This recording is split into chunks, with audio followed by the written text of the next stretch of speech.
.32 caliber by Donald McGibney, Chapter 9. Look out, Jim. A good general realizes when he is beaten and changes his tactics accordingly. Where I had been certain of Zalnitch's guilt before and had planned his prosecution, now, with the sickening certainty that it was my sister herself who was guilty, I began to plan her defense. Yes, I'll admit right now, the gun convinced me.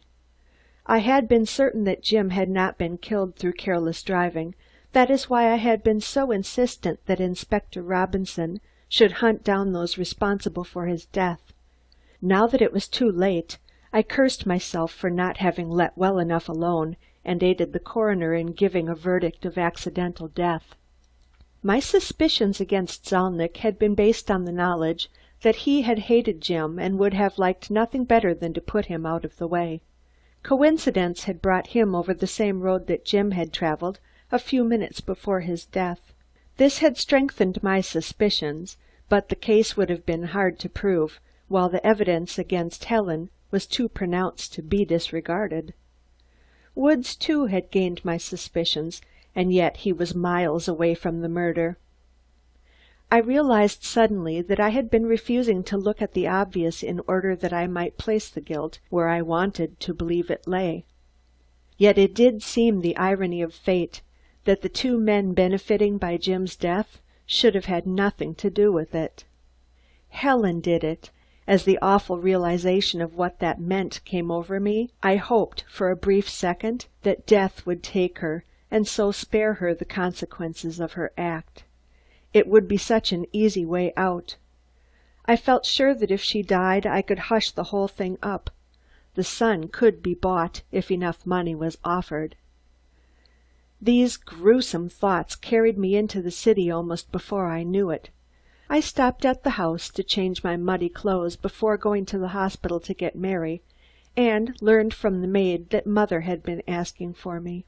I went quickly to her room. She was lying in bed, and at first I thought she was asleep, but she turned as I approached her. "Is that you, Warren?" she asked softly. "Yes, Mother. Stella said that you wanted to see me." I bent down and kissed her lightly. She reached up and put her thin, weak arms around my neck. "Warren, is there anything wrong? If there is, you must tell me." "No, Mother. What made you think that?" I asked. She slowly withdrew her arms and let them fall at her side. "I don't know. I seemed to feel that something had happened. Just lying here, I felt afraid for you children. And then there were so many people ringing the bell and the telephone. I was afraid that some accident had happened to you or Helen."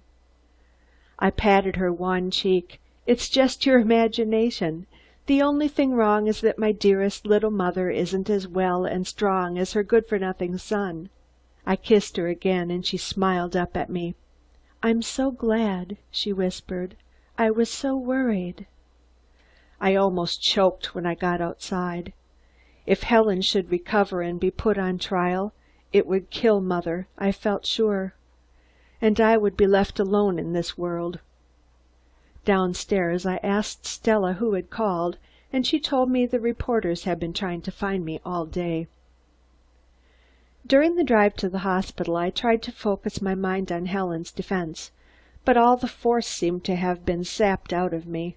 I felt weak and miserable and unutterably lonely. At the hospital they received me with the quiet sympathy that strengthens you in spite of yourself and gives you hope. Dr. Forbes, who had operated on Helen the night before, was in the office. He had just come from Helen's room, and he reported her condition to be extremely satisfactory. "There is only one thing that worries me," he said. "Your sister seems to have something on her mind that keeps her from resting as quietly as I could wish. It is some real or fancied danger that repeats itself over and over in her delirium. If we could only hit on something that would ease her mind of those fears, I should have every reason to believe she'd get well. I say this to you because you are her brother and are no doubt acquainted with what had happened to her in the last few weeks, and may be able to suggest what it is that she fears." "Perhaps it is the accident itself," I offered. He shook his head. "It may be, but I think not. However, suppose you step into the room and listen to what she says. If we can only rid her of her fears and get her to rest quietly, I am positive she will recover." I shook his hand warmly and went upstairs to Helen's room. I knew what it was Helen feared, the consequences of her crime. The terrible fear of public prosecution for the murder of her husband was torturing her poor delirious brain. For a moment I forgave her everything and pitied her from the depths of my heart. The smell of ether lay thick in the air as I walked down the long corridor to Helen's room. I knocked softly at the door, and a white-capped nurse opened it a little way, her fingers to her lips. I beckoned her outside and told her Dr. Forbes wished me to find out, if I could, what troubled my sister's mind. As we entered, I saw Mary sitting by the bed holding the hand of the poor white figure that lay, death-like, beneath the sheet. Helen's head was swathed in bandages, except for the oval of her face. She looked quite like some fair nun who had said her last Ave. It was impossible to believe that it was her hand that had fired the shot that killed Jim, and if she lived, that she would have to face the world a murderer. Mary only glanced at me for a moment and then turned her eyes again to Helen's lips to catch any sound that might pass them. As I watched her sitting there so patiently, a little pale from her cramped vigil by the bedside, a great tenderness welled up in my heart for her. Just then Helen's lips began to move. At first the words were inaudible, although Mary leaned forward to catch them.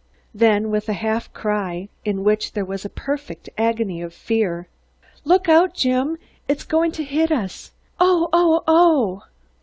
The voice died away and was succeeded by moans, low and trembling. Mary glanced up with a startled look in her eyes. The nurse went quickly to the bedside and soothed the impatient hand that was plucking at the sheets.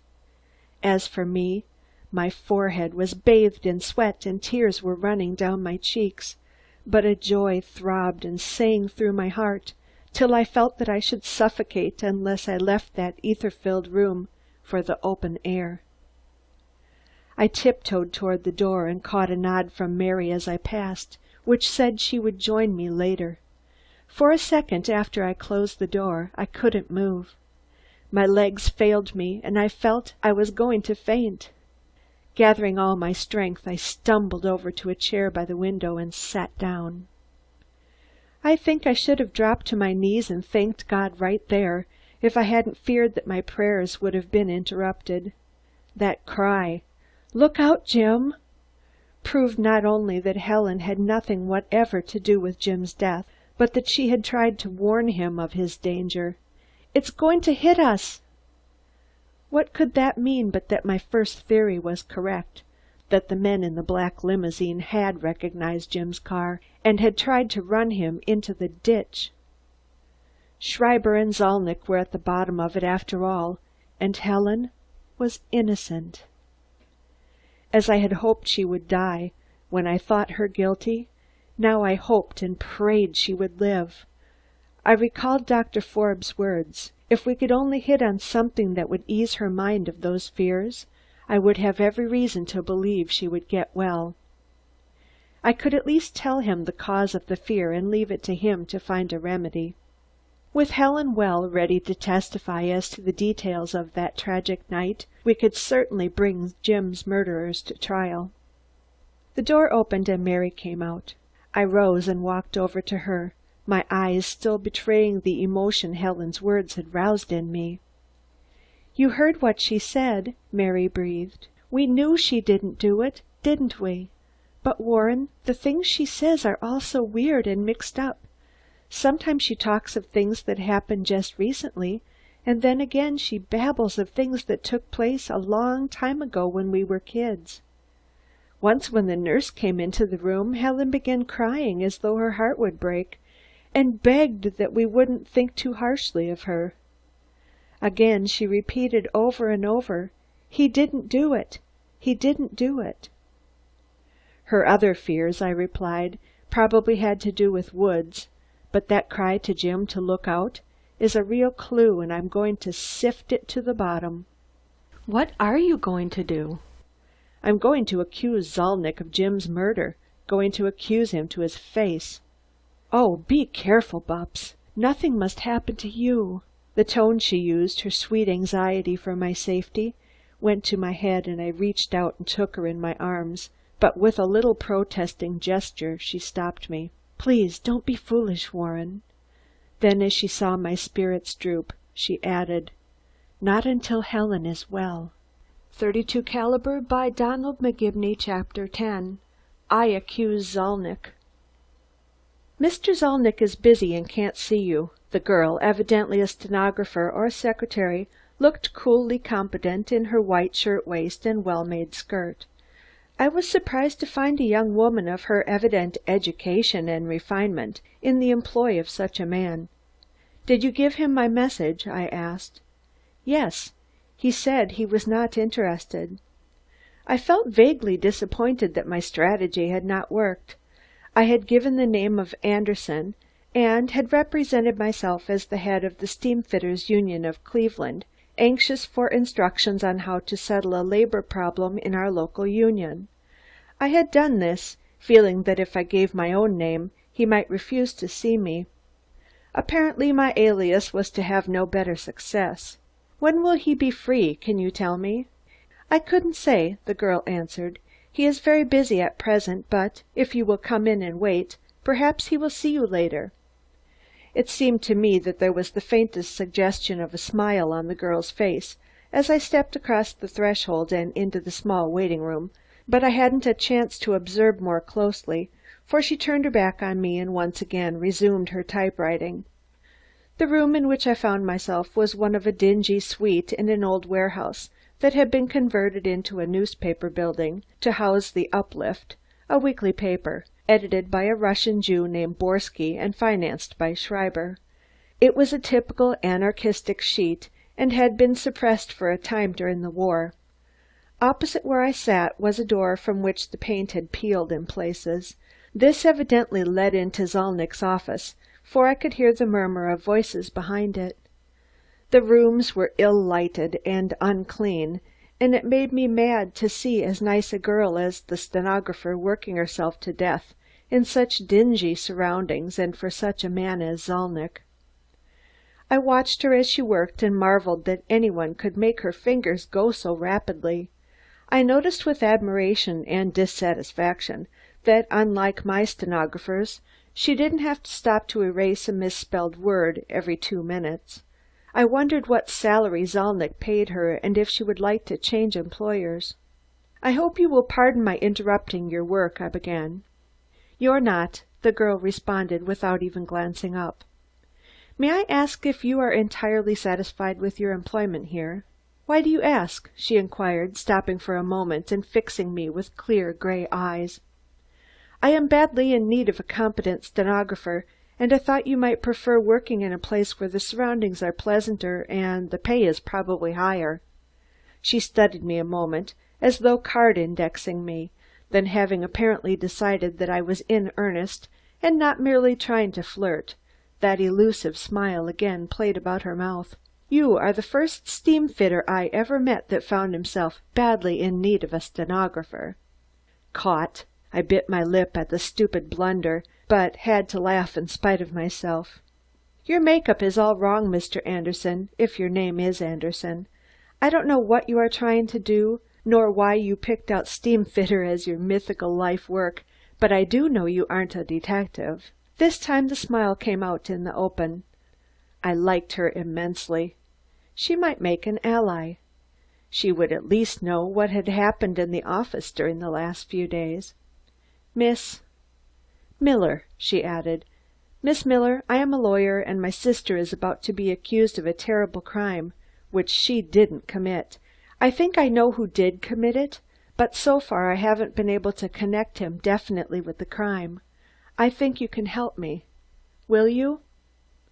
"What makes you think I can help you?" she asked. "Because you are so situated you can observe the person I believe to be responsible for the crime," I replied. Her gaze changed from pleasant questioning to indignant surprise. When she spoke, her voice was coldly final. "I think you have made a mistake in judgment of character. Please let me finish my work now. Miss Miller, please don't think for a minute that I—" Behind me a door opened, and as I turned I found myself looking into the wrathful eyes of a stunted little man with an enormous head. Anyone who has once seen Zalnitch can never forget him. His wizened, misshapen body is a grotesque caricature of a man's, which, surmounted by his huge head with its bushy hair, makes him look for all the world like some scientist's experiment. In the doorway to Zalnitch's private office stood Schreiber, a heavily jowled, unsmiling mastiff of a man. "What do you want that you should be keeping my stenographer from working?" Zalnitch's voice rose in a shrill crescendo. "Get out of here! You have no business here. Get out! Zalnitch, I came here to speak to you." "Get out!" he screamed. "I won't talk with you. I have no time to waste, even if you have. I know who you are. You're the brother-in-law of Felderson, the blood-sucking millionaire who sent me to jail. I won't talk with you, do you hear?" As he grew more excited, I seemed to grow colder. "Zalnitch, I'm going to swear out a warrant against you for my brother's murder." For a moment the little man blinked at me in amazement. Then he threw back his head and laughed, a shrill, giggling squeak. With his fists he pounded his misshapen legs. "You are arresting me for murder? Hee hee! You hear, Schreiber? He is going to arrest me." Suddenly he stopped as quickly as he had started. "Go ahead. Arrest me. Try to send me to prison again. I'll make you sweat blood before you are through. You think I killed him, your brother? I wish I had. I'd be proud to say I killed him. You hear? I wish I had killed him. I wish he were alive so I could kill him myself." The little monstrosity emphasized each of his staccato sentences by stamping a puny foot on the floor. His gloating over Jim's death was more than flesh could stand. "Stop!" I yelled. "If it wasn't you that killed him, it was one of those murderous cutthroats and anarchists that hang with you. If it wasn't you, then it was Schreiber's son, that Prussian jailbird, or one of his friends." Zalnitch's eyes blazed. "You call us anarchists and cutthroats? You, who are a product of the rotten government that has ground down and oppressed people I represent? Because we rebel, you throw us in prison, making a mockery of your boasted liberty. So they did for a time in Russia. You call us cutthroats? It's a good term. I hope to God we earn that title." Finding that the talk was turning into political harangue, I turned my back on Zalnitch and started toward the door. Schreiber followed me. "Just 1 minute." There was heavy menace in his look. "You called my son a jailbird a minute ago. He was in jail because he did right, but that don't matter. You excited because your brother was killed. We don't know nothing about it. We heard about it next day. I don't have nothing against Felderson, but if you do try to put my son Karl in jail again, something will happen to you. I'm telling this to you for your own good." Disappointed at the interview, I closed the door behind me and started down the hall. I don't know just what I had hoped to find out, but I thought Zalnitch would betray himself in some way, must in some way show his guilty knowledge of Jim's death. Instead, he had laughed at me when I threatened to arrest him, even wished he could claim the credit for the crime. I heard the pattering of feet and turned around to find Miss Miller behind me. "Mr. Thompson." "Yes, Miss Miller." "A few moments ago you asked me to help you discover who killed your brother-in-law. For some reason you think Mr. Zalnitch had something to do with it, and you wanted me to give you any information I could about him?" "Yes," I responded. "When you made the proposal I was very angry because I resented your thinking I'd spy on my employer. However, your suspicions are so ridiculous, I feel it only fair to tell you that you're wasting your time." "What makes you so sure that Zalnitch had nothing to do with it, Miss Miller?" "Because I know he is utterly incapable of doing anything of that kind," she answered. I half smiled. Mr. Zalnitch has the reputation of holding life very cheaply, that is, the lives of others who stand in his way. He hated my brother-in-law for that very reason. If he didn't kill him, it wasn't because he didn't want to. For proof of it, you heard what he just said in there." The girl looked me over for a minute. A faraway look had come into her eyes. "Mr. Thompson, Mr. Zalnitch is obsessed by a wonderful idea. You people call him Bolshevist and anarchist because he is trying to overthrow the existing order of things. In working out his great theory, he would stamp out a nation if it interfered with the fulfillment of his plan, and he would not think that he had done anything wrong. In fact, he would think it was the only thing to do. In that much he holds life cheaply. But if you think he would descend to wreaking vengeance on individuals for personal spite, you are all wrong. He is too big a man for that." "Did Zalnitch send you out to say this to me?" I asked suspiciously. The girl flushed angrily. "Really, Mr. Thompson, you make it almost impossible for anyone to help you. Instead of being sent, I may be dismissed for having come out here to talk to you. You asked for my assistance, and now that I have tried to give it to you, you make me regret the impulse." She turned and started to leave, but I called her back. "Miss Miller, please forgive me and don't think me ungrateful. Mr. Felderson meant more to me than any person living, and I have made up my mind to bring his murderer to justice if I have to devote the rest of my life to it. I know that I've been jumping to conclusions. I've done a lot of things since Mr. Felderson's death that I can't understand myself, things that were entirely unlike me. But I feel that I would be a traitor to my brother-in-law's memory unless I follow every possible clue. He has only 3 enemies, and one was Zalnitch, who threatened him. Isn't it only natural that I should suspect him?" Her look was entirely sympathetic as she replied, "I know how Mr. Felderson's death must have affected you, Mr. Thompson, and I do want to help you. You say he had 3 enemies? Then I advise you to look for the other 2, for I am positive Mr. Zalnitch had nothing to do with the murder." I thanked her and went down the rickety stairs, believing somehow that she had told me the truth. But if not Zalnitch, then who? I knew that in less than a week, as soon as Helen was well enough to stand the shock, she would be indicted, unless in the meantime I could discover the murderer. Helen had regained consciousness the night before, but was far too weak to undergo any questioning. My impatience at the delay, necessary before she could tell the story of the crime, had driven me, most foolishly I now realize, into trying to force Zalnitch to a guilty admission of complicity. When I got hold of myself, I knew well enough that the only sensible course was to wait until Helen should be able to clear up the mystery. So I went to the office and began the heavy task of putting Jim's effects in order. 32 Caliber by Donald McGibney, Chapter 11. A Double Indictment. Jim was buried on Tuesday. The funeral was very quiet, only Mary and myself, with a few of Jim's most intimate friends attending. I have always had a repugnance to large and ostentatious funerals, and I felt that Jim would have preferred to have the actual ceremony over as quickly and quietly as possible. It affected me too much to allow me to think of anything else but my loss at the time, and I should have left town the day after, had I not received a summons to appear before the grand jury.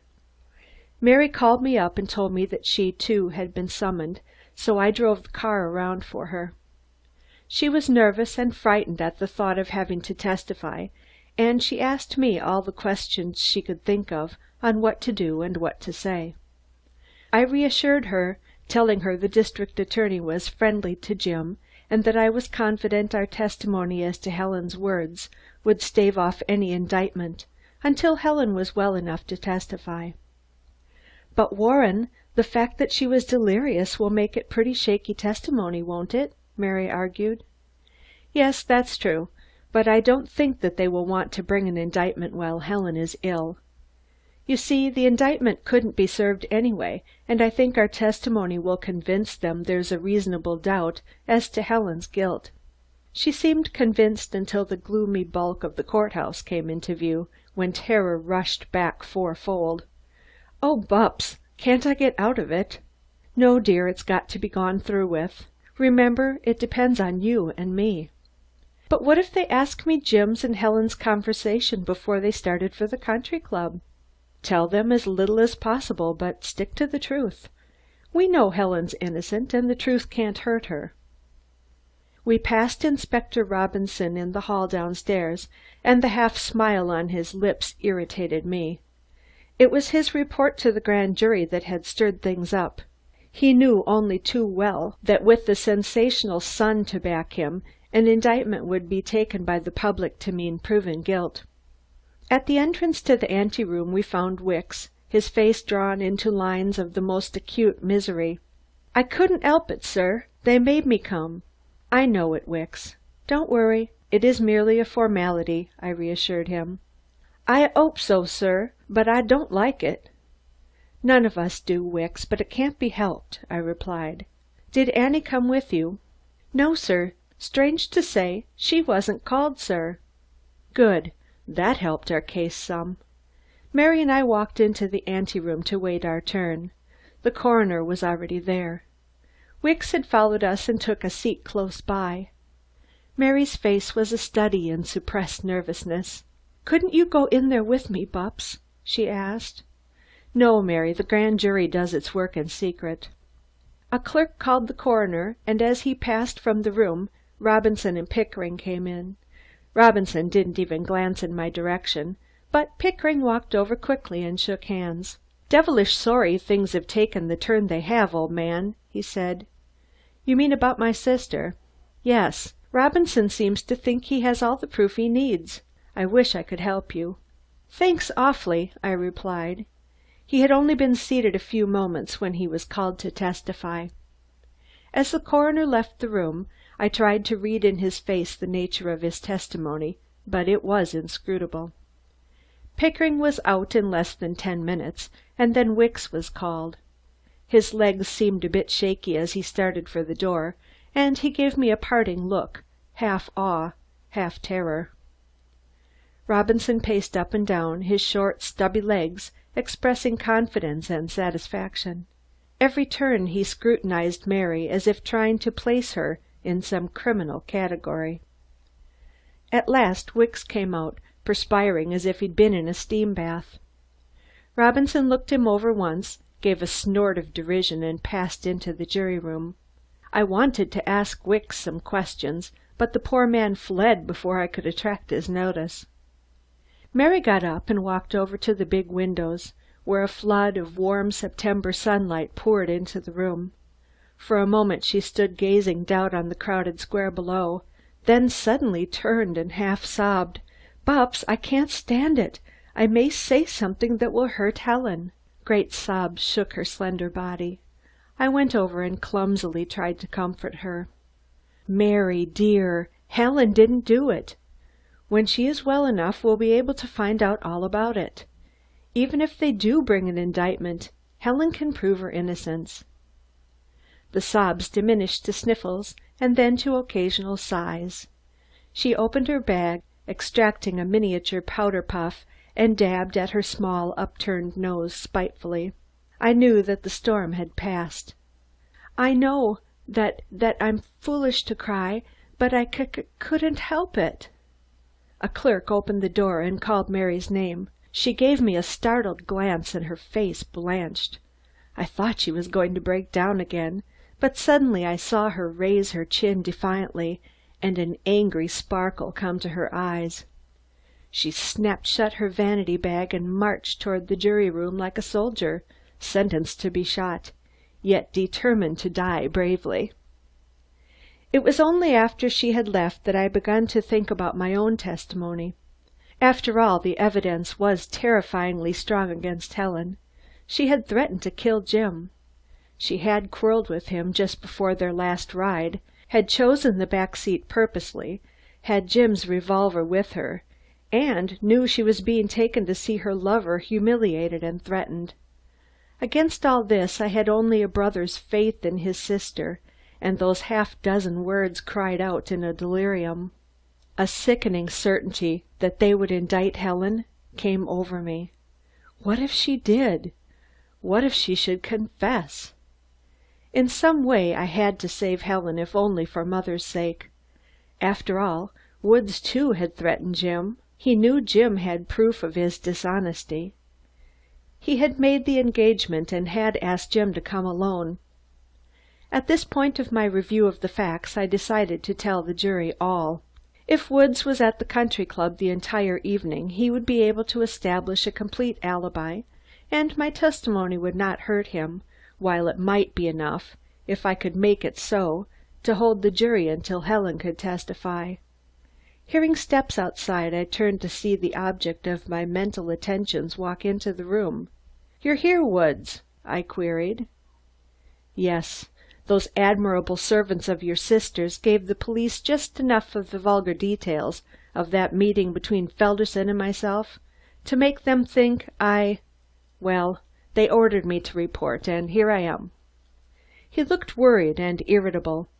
For the first time I realized what the man must have gone through during the last few days, with his business troubles and Helen's injury.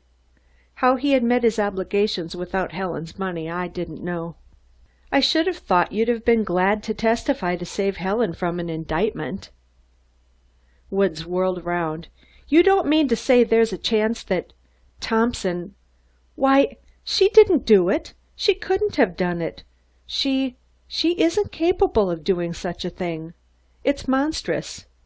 I've read that rot that the Sun has been printing, but I didn't think— I can't think anyone would take it seriously." A gray shadow seemed to fall across his face.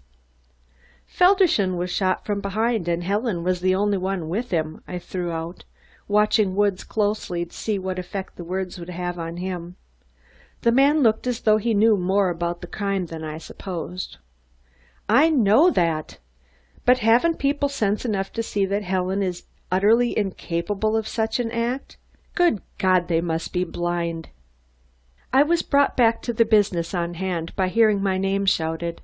They must have let Mary out by another door, for when I entered the jury room she was not there.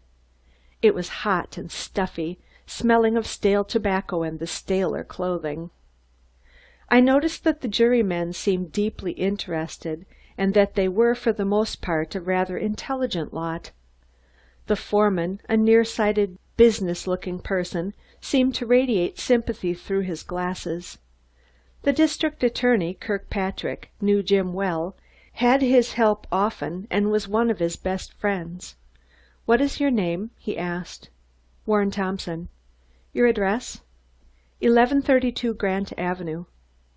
"Your business?" "I am a lawyer," I responded. The district attorney seated himself at a table and arranged some papers before him. "You were what relation to the deceased?" "The brother-in-law," I replied. "Mr. Thompson," the attorney began, leaning on the table in front of him, "will you please tell the jury if there was any unhappiness in the married life of your sister and brother-in-law?" "Until recently, Mr. and Mrs. Felderson were happy together. During the last 3 months their happiness has not been quite so pronounced." "What was the cause of their disagreement?" I determined to begin my attack on Woods at once.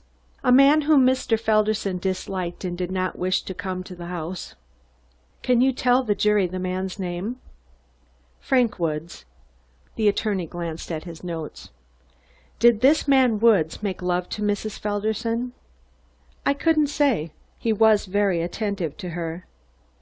"Did Mrs. Felderson ask her husband for a divorce?"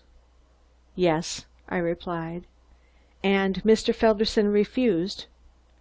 "No, Mr. Felderson consented." "Are you sure of that?" he demanded. "Yes. I was present when he said he would give her a divorce." "Was Woods there at the time?" "Yes." The foreman of the jury interrupted here. "Will you tell the jury just what took place at that meeting?" I told them briefly what happened, not forgetting to mention that Woods had threatened Jim's life in case he did not let Helen go. "Has that man been summoned?" asked the foreman. "Yes, he is waiting to appear now," the clerk responded. Mr. Thompson, did you hear your sister threaten to kill her husband? Kirkpatrick asked. My sister was very excited at the time and said several things. Please answer my question, fired the district attorney. I can't remember, I replied. Kirkpatrick again consulted his papers. A witness says that on the evening of the disagreement between Mr. and Mrs. Felderson, she used the words, "I could kill him," referring to her husband. Did you hear her use those words? I don't think she realized what she was saying. I did not ask for your opinions. Did you hear her say she could kill him, or that she would like to kill him? Yes. The attorney seemed satisfied, and I noticed the foreman of the jury lean back in his chair. Now, Mr. Thompson, Kirkpatrick began, on the evening of the tragedy, did you see Mrs. Felderson leave with Mr. Felderson? No, I replied. Do you know if she was sitting in the back seat or in the front seat of the automobile? He asked. I couldn't say. Kirkpatrick took Jim's revolver from the table. Is this revolver familiar to you? I don't know. Did Mr. Felderson have a revolver like this? He demanded. Yes. Do you know whether he was carrying it at the time of the tragedy? I'm not sure, I stated. Did Mr. Felderson usually carry a gun? No. Did Mrs. Felderson have a revolver? No, I replied. I don't think she even knows how to use one. Please only answer my questions, Kirkpatrick rebuked me sharply. You have stated to the jury that Mr. Woods had threatened Mr. Felderson's life in case he did not give Mrs. Felderson a divorce. When did Mr. Felderson intend giving his wife the promised divorce?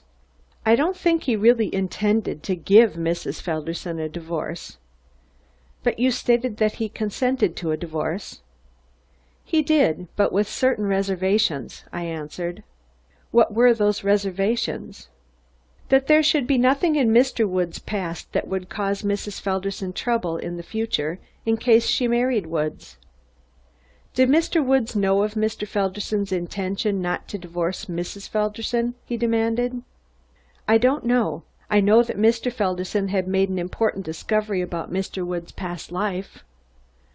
Was this discovery of such a nature as to cause Mr. Felderson to refuse a divorce? It was, I answered. Can you tell the jury what this discovery was? No, I cannot. Did Mr. Woods know that Mr. Felderson had made this discovery? I think he did. Aren't you certain? No. This is important, Mr. Thompson. Will you tell the jury why you think Mr. Woods knew of Mr. Felderson's discovery? Because Mr. Woods called Mr. Felderson up shortly after the discovery was made and asked for an interview at the country club. Was Mr. Felderson on his way to that meeting when he met his death? The attorney inquired. Yes, I responded. Do you know whether Mr. Felderson intended to inform Woods that he would not divorce Mrs. Felderson? I think he intended to accuse Woods of dishonesty, I replied. Mrs. Felderson knew the purpose of this meeting, did she not? I couldn't say. Kirkpatrick turned to the jury. Has the jury any questions they wish to ask? I seized my opportunity. I would like to say a few words with the permission of the jury. Receiving a nod of consent, I related to them as briefly as possible my conviction of my sister's innocence, her cry of danger to her husband, and the coincidence of the black limousine on the road at about the same time as the tragedy. I also told of the enmity of Zalnitch for Jim, and of his presence with the others in that black limousine. The foreman of the jury leaned forward. Will you repeat the words that your sister uttered? She cried, "Look out, Jim, it's going to hit us." Your sister was delirious at the time, was she not? Yes, I answered, but from the tone of her voice, I feel perfectly sure she referred to something that occurred on the night of the tragedy.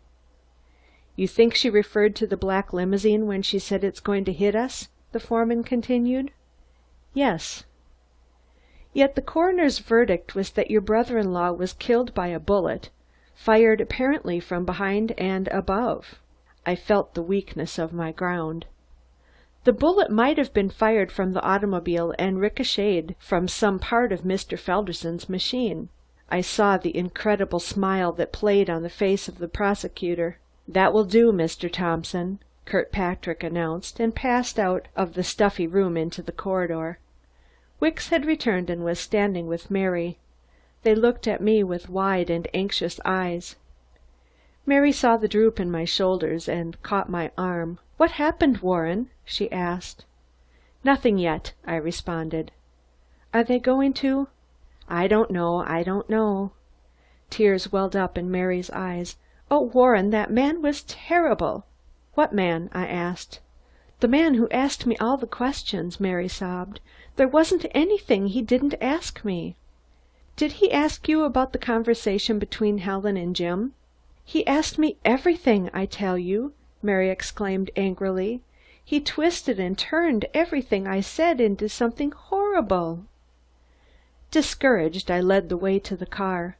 I drove out into the country, thinking the fresh air might quiet Mary's nerves. Twice I tried to start a conversation about some trivial thing to take her mind off the unpleasant experience of the afternoon, but with no success. It always came back to the jury room. Our drive, for the most part, was a silent one. At length we turned back, and as we walked up the steps of Mary's home, her father came from the house with a newspaper in his hand. "This is terrible, Warren." "What is it?" I cried, reaching for the sheet. It was an extra edition of the Press, our only respectable paper. In black headlines I read the words, "Society Leader Indicted for Husband's Murder." Then underneath in small type, "Frank Woods, well-known businessman, released on $10,000 bail." Helen and Frank Woods had both been indicted. 32 caliber by Donald McGibney, Chapter 12. Who am I? I jumped into the automobile and drove as fast as I could to the offices of Simpson and Todd, the best criminal lawyers in the state, to retain them as counsel for Helen. Simpson had already gone home, but George Todd was there, and I talked the case over with him. "You can get a stay of proceedings, can't you?" I asked. "Surely," he replied. "I'll see that the warrant isn't served until Mrs. Felderson's doctor assures me she's out of danger. The trial needn't come off for 3 or 4 months, 6 if you wish. We can see to that. In the meantime, when will you be able to see Mrs. Felderson?" "I was going up there now," I answered. "The chances are the doctor won't let me question her yet, but it may be we can see her. Will you come with me?" "I'd like very much to. Wait till I get my coat." We ran up to the hospital and asked if we could be admitted, if only for a few moments, to Mrs. Felderson's room. Johnson, the little interne with the glasses, had just come in, and when he heard my request, he was sputteringly indignant. "What the devil do you think Mrs. Felderson is suffering from? A broken ankle? Don't you realize she has been desperately ill? If you tried to question her now, she'd become excited and it might result in a serious relapse. Of course you can't see her. You won't be able to talk to her for 2 or 3 weeks yet." "I'm sorry," I said. "I should have known better. It was stupid of me. But then, I've been little else than stupid for days. This tragedy has been too much for me. You will let me know as soon as she can be seen, won't you, Johnson?" "I'll let you know," he murmured. "You may be able to see her tomorrow, but I won't let you bother her with any infernal questions until she is well." The week passed only too slowly. Each day I went to the hospital and sat for a brief 15 or 20 minutes by Helen's side. She was fully conscious, and I thought I could see at times that there were questions she wanted to ask me. Remembering the doctor's emphatic instructions, I said very little, never asking any questions, only telling her a few of the unimportant happenings of the town. She seemed uninterested and lay apathetically, except when some apparently perplexing question corrugated her brows. They told her of Jim's death early in the week, but far from being shocked, She had appeared almost indifferent, showing only too plainly how little he meant in her life. Woods she never referred to. Mary, of course, was her devoted slave, hardly leaving her bedside, and in our daily meetings at the hospital I fell more in love with her, if such a thing were possible. Once, when I was coming up the corridor with a large bunch of flowers, I met her outside Helen's door. As she took the blooms from me, she reached up and patted my cheek. "Bupps, you're a darling to bring these lovely flowers to Helen every day. I think you're quite the nicest brother a girl could have." "If you think that, why won't you have me?" I asked. "I think I will," she answered, smiling, "for a brother." She started to open the door, but I grasped her hand. "Mary, do be serious. You know I love you." She haughtily drew herself up in all the majesty of her 5 feet 3 inches and commanded, "Unhand me, villain! I spurn your tempting offer." Then earnestly, "Let me go, Bupps. I've got to put these flowers away." With a quick wrench she freed herself and was gone, leaving me half sick with love of her. After the first sensational extra, the newspapers had said but little of Helen and Frank's indictment. Somehow I was confident that Helen would be able to clear herself. Woods had published a statement in which he said he would be able to prove where he was every minute of the evening of the tragedy, and so had had no difficulty in finding bail. In fact, since the indictment, he seemed to have gained a good deal of sympathy and popularity. Everyone who knew of his devotion to Helen felt that he had indicted himself to try to save her. One morning, about a week after my interview with the bespectacled interne, I met Dr. Forbes as he was coming from Helen's room, and he gave me permission to ask her a few questions. "I'm trusting to your good sense, Thompson, not to overdo it," Forbes cautioned. "Remember, she is still in a very weak condition, and don't be surprised if she fails to respond to your questions as you expect. Above all things, do not refer in any way to the fact that she has been indicted. The shock might be too much for her." "Thank you, doctor," I replied, eager to get away. "I'll be very careful. And remember, no more than 10 minutes this first time." I nodded and opened the door. Helen was propped up in bed and showed unmistakably the great suffering she had been through. She was pale and wan, but smiled when she saw me and gave me her cheek to kiss. "Good morning," she whispered. The flowers were lovely. "I'm glad you liked them, Sis dear," I said, sitting down by the side of her bed. I asked her the usual questions, how she felt and if she wanted anything, and then tried to lead up to the only question that was of any consequence to either of us. "Helen dear, there are certain questions about your accident that have puzzled us. The doctor said that you could talk for 10 minutes this morning, and I want to ask you some questions." "Wait a minute," she interrupted. "Did the doctor say I might really talk this morning?" "Yes, dear." "There are 100 questions that you must answer me. I want to know so many things." She looked away and passed a thin hand over her forehead. Finally she turned her big brown eyes toward me and said, "First, tell me who I am." For a brief second I felt numb all through. My brain whirled until I thought my head would burst. "Helen dear, what did you say?" My speech was thick as though my tongue was swollen. Still keeping her gaze fixed on me, she continued, "They call me Helen, and I gather that you are my brother? There is a beautiful girl who comes here every day. She and I seem to be great friends, but I don't know her. I have heard them call her Mary. Tell me who she is." If I could have run from that room, I should have done so. A horror gripped me such as I never felt before. Then I saw 2 large tears tremble in Helen's eyes, overflow and course down her cheeks, and I gathered all the strength that I could muster for the task of trying to awaken a memory that had apparently ceased to function. "Helen, dearest little sister, I am your brother.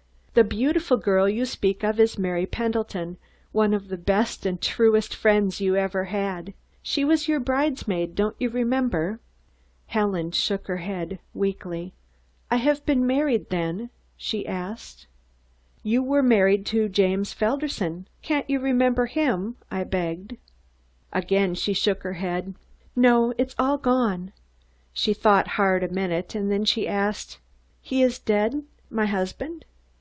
"Yes," I muttered, trying to keep the tears back. "He was killed in the same accident."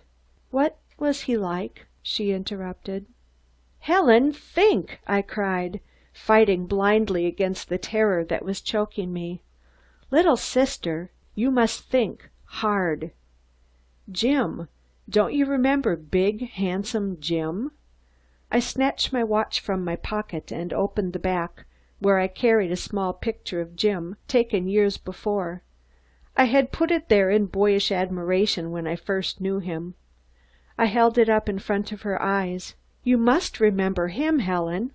She gazed at the picture with eyes in which there were tears and a little fright, but not a spark of recognition.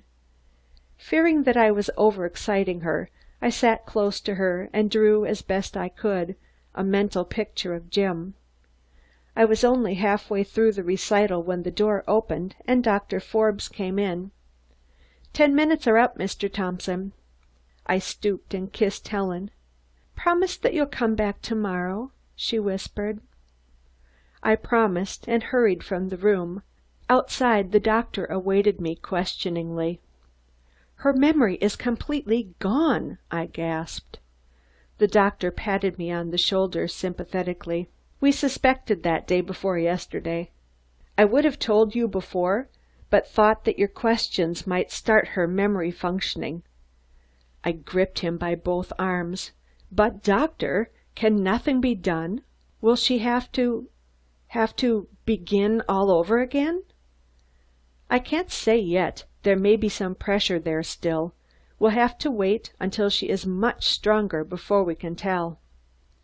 32 Caliber by Donald McGibney, Chapter 13. We Plan a Defense. Helen's loss of memory was the last straw. The shock of finding her unable to remember the most familiar things was bad enough from a purely physical standpoint, but when I realized how completely it swept away all my plans for Helen's defense, how it fastened the guilt on her poor shoulders, I felt that our case was hopeless indeed. I drove to the offices of Simpson and Todd and was lucky enough to find them both in. Simpson, a slender man with steel-gray hair and eyes, at once ordered a closed session to thrash out the whole affair. He first made me repeat everything I knew about Jim's murder from the beginning. Several times he interrupted me to ask a question, but for the most part he sat with his back to me, gazing out of the window, the tips of his fingers to his lips. Half the time I thought he wasn't listening until a quick question would show his interest. Todd, on the contrary, was the picture of attention. He took notes in shorthand most of the time I was talking. When I had finished, Simpson rose and came over to me. "Let's examine this thing from the start. You have 3 people who had a motive for killing Felderson: Zalnitch, Woods, and Mrs. Felderson. Let's take Zalnitch first, for I think suspicion falls the slightest on him. You say that Felderson helped to convict Zalnitch in the Yellow Pier case, and that he made vague threats against those who put him in prison after he was released. Good. There's a motive and a threat. He was seen on the same road that Mr. Felderson traveled a short time before the murder. All those facts point to Zalnitch's complicity. But the bullet that killed Felderson was fired from behind and above, according to the coroner's statement. Knowing the average juryman, I should say that we would have to stretch things pretty far to make him believe that a shot fired from one rapidly moving automobile at another rapidly moving automobile would ricochet and kill a man. That's asking a little too much. Also, it is hard to believe that Schreiber, who was driving the car, would risk a smash-up to his own car and possibly death for himself and party in order to try to make Felderson go into the ditch. Then, too, if Zalnitch recognized Felderson's car, why didn't he fire point-blank at Felderson instead of waiting until he got past? No, the case against Zalnitch falls down. We can strike him off the list. I hated to give up, but I had to admit Simpson's logic was faultless. Now let us take up the case of Woods. Here is a man who threatened Felderson's life unless he gave his wife a divorce, which you say Felderson did not intend to do. There again is a motive. Woods knew that Felderson was in possession of certain papers that would ruin him. There is a stronger motive. He turned to me. By the way, you have those papers, haven't you? I hadn't thought of them until that very minute. I don't know where they are right now, but I'm pretty sure I can find them. He nodded. Get hold of them by all means. They may be important to us. He lit a cigar and threw himself into a chair. Well, let's go on. Woods had all the motive necessary for killing Felderson. He made a definite engagement with Felderson on the night of the murder to meet him at a certain time and place specified by Woods. That's important. Everything up to that point is as clear as crystal, yet you say you have positive testimony that Woods was at the country club waiting for Felderson at about the time the murder took place, and Woods claims that he has an absolute alibi. If that is true, it lets him out. I'm not so sure he was at the country club at the time the murder took place, I explained. I only know he was there just before and just afterwards. What do you know of his movements that night? Simpson asked. I know he dined there at 7:30 or thereabouts, and that he ordered a drink at 8:25. And what time was the murder? Probably 8:15. The bodies were found at past, let's say, I answered. Simpson shook his head. I'm afraid his alibi is good. It's cutting things too fine to think that he could have run 6 miles and back in less than half an hour and committed a murder in the bargain. It would have taken a speedy automobile. Do you know whether he had an automobile that night? He queried. I think he did. I can find out in a minute, I added, going to the telephone. I called up the country club and finally succeeded in getting Jackson on the wire. Jackson thought Mr. Woods did not have an automobile that night because he had gone to town in Mr. Paisley's car. He might have used somebody else's car, Todd suggested. Simpson shook his head again. We're clear off the track now. An idea came to me suddenly, and I called up Pickering at the Benefit Insurance Company. This is Thompson speaking, Pickering, I said. Yes. Do you remember if an automobile passed you on the night of the Felderson murder, going toward the country club? No. Do you mean you don't remember? No, I remember perfectly. There was only one automobile past us, and that was the black limousine. You're sure? I asked. I'm positive, old man. We only saw one car from the time we left Blandesville until we reached the city. I put up the receiver and sank back into my chair. Well, Todd flung at me. I'm out of luck, I responded. Simpson rose. Let's go on. We have crossed off 2 of our suspects from the list. Let's see. I'd rather not go on, I interrupted, looking out of the window to escape Todd's searching eyes. There was a moment's silence, then Simpson spoke. We'll do our best, but it will be a hard fight. If Mrs. Felderson could only recall what happened that night and before, we might have a chance. But every woman that has come up for murder during the last few years has worked that lost memory gag. But my sister really has lost her memory, I exclaimed. I know, my dear boy, Simpson soothed. That is what makes it so difficult. If she were only shamming now, we could... But with your sister as helpless as a child, the prosecuting attorney will so confuse her that our case will be lost as soon as she takes the stand. Why put her on at all? I asked. Because we have to if we hope to win our case, he replied. The one big chance to win your jury comes when your beautiful client testifies. For a few minutes he was silent, obviously thinking, and thinking hard. Of course our defense will have to be temporary insanity, he declared at last. Oh, not that, I begged. It's our only chance, Simpson argued, and I don't mind saying that it's a pretty poor chance at that. 3 years ago it might have been all right, because a conviction only meant a few months at a fashionable sanitarium and then freedom. But when that Truesdale woman went free, an awful howl went up all over the country, and I'm afraid the next woman who is found guilty but insane will be sent to a real asylum." A shudder of horror ran through me. For Helen to be sent to an asylum while her mind was in its weak state might well mean permanent insanity. "You talk to your sister as often as you can, and try to help her recover her lost memory. Of course, you'll have the best specialists examine and prescribe for her. In the meantime, we'll investigate both the Woods and the Zalnitch cases to see if they are hole-proof." "You might get those papers on Woods, if you will," Todd reminded me. I thanked them and left, greatly depressed, but ready to fight to the last ditch to save Helen's life. The papers dealing with Woods had not been among Jim's effects when I had looked them over at the office, and I was confident that they had not been picked up on the night of the murder, for they would have been returned to me. Thinking they had probably been left in one of the pockets of the automobile I overlooked when the machine was searched, I decided to run out to the Felderson home the first thing in the morning.